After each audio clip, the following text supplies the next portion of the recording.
Hi, I'm Kenny Rabelais, and we're right here at the Plant Gallery on Airline Drive. We're going to show you how to plan and how to get your ideas to either buy the plants or hire someone to do those. But first of all, you need to tell them what you want. And there's three ways of doing landscape itself. One is hiring the professionals, have them come out, have them do you a beautiful plan. This is called a schedule, and when you get your plan like this, if you're doing it this way, you can really compare what you're getting for the price. Now the second way is actually drawing it out, your space itself, and making your rooms real simple on a piece of paper, so we could actually see the space when you come into a garden center or you're going actually to a landscape architect, so they could actually see that to start out with. Now the third way is probably my funnest way to do landscaping. The best thing to do is ride around your neighborhood with your camera phone or just a camera and shoot some pictures that you like around your neighborhood that you think, wow, that looks good to me. So here we have our pictures. I rode around my neighborhood and I like some different pieces of neighbors' houses that I like.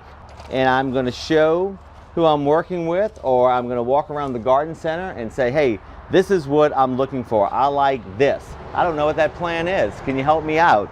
And say, hey, I like this part right here. This is what I kind of want this area to look like, okay? Or I like this little line in the garden, and we're going to do a little close-up of this. And you see how this turns? I like the shape of that turn, okay? And I'd like that on my plan that I kind of drew out. This is my house, and I'd like to have this little turn right here. And so actually, once we do that, your garden center that you're going to go to, or your landscape architect, or whoever's trying to help you out, could actually see it and say, wow, okay, I know exactly what you need, and this is what you need. Okay, now that we have that beautiful plan that we're going to do, and we go out to your site and you go outside and you see your yard and the earth look like this. You have a little grass, you got a lot of weeds, you got some old ground cover coming in. I mean, just take a look at this. The worst thing to do is get all excited and say, hey, I'm going to the garden center, I'm going to buy some plants, I'm going to just put them in the ground.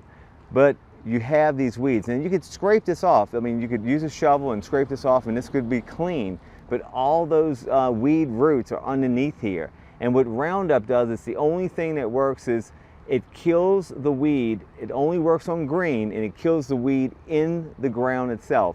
So it goes to the root and it kills the root. So you'll never see that particular weed again. I'm not saying you won't see weeds again, but we need to go ahead and treat this and have it very clear before we put all that great soil right on top of this.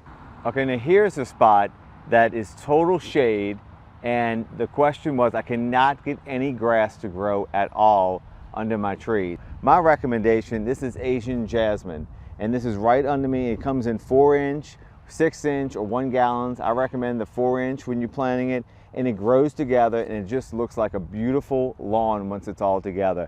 It actually grows so tight it will smother any weeds out coming out. Now what we did right behind here is we mixed it up a little bit because we didn't want the whole area to be Asian jasmine, so we put mondo grass, which is a great ground cover also. All it grows is about 8 inches. And then behind me is the dwarf pittosporum, and that is a great plant to plant when you can plant this in sun or you can plant this in shade. And it's an old plant, and it does very well. This is called fig ivy. This ivy grows on the fence and attaches to the fence. So what we did is we planted fig ivy, let it grow up the fence. It starts out small, it does grow through, and then you said, hey, I want a little bit more than fig ivy. I want to do something like a layered look. We went ahead and did a boxwood hedge and the dwarf mondo right here. Look at the tones, dark green, light green, dark green. You see how that looks just great, real simple, real clean, and all of a sudden you have 6-foot greenery right in front of you that only takes up an inch and a half of space out of your 4 feet that we have to work with. Here's your solution right here. Okay, here we are right in the back of the fence where everyone wants their privacy and they want some kind of screen. Of course, there's nothing prettier than a green screen. So this is called Sweet Viburnum right behind me. And this was planted as a 3-gallon 3 years ago, about this size, okay? And you could see, now I'm almost 6'2", and you can see the size of this. This is about 10 feet tall. This grows really fast. It's the most inexpensive way to get coverage in a big spot.